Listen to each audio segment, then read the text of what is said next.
Welcome to our channel. Today we how to restore Equifax online access after identity verification problems step by step clearly.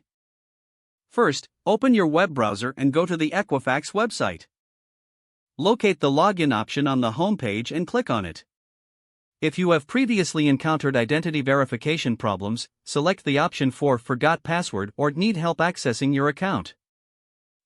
This typically includes your name, social security number, date of birth, and address. Once you have entered your information, click Submit. You will receive a notification about the identity verification process. Check your email for a message from Equifax regarding the verification. If you do not see this email in your inbox, be sure to check your spam or junk folder. Follow the instructions provided in the email to complete the verification process. If you do not receive an email within a reasonable timeframe, return to the Equifax website. Look for the section about Identity Verification Assistance. You may need to answer additional security questions or provide further documentation. Be prepared to submit identification documents, such as a driver's license or passport.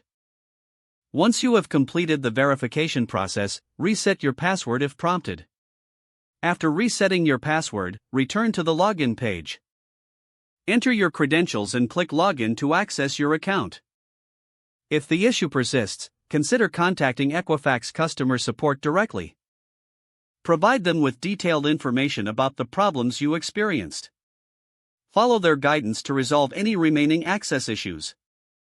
Once your account is restored, be sure to secure your information. Consider enabling two-factor authentication for added protection. Regularly monitor your credit report for any unusual activity. If the page does not load, refresh the browser or try again in a private or incognito window.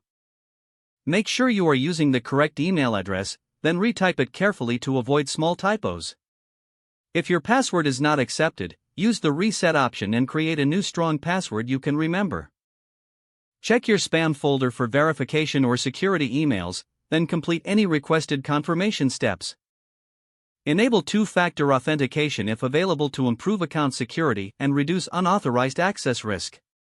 After signing in, review your profile details so your contact information and settings are accurate and current. If you see an error message, note it down and try again after restarting your device and internet connection. Don't forget to like this video and subscribe to our channel for more step-by-step tech guides.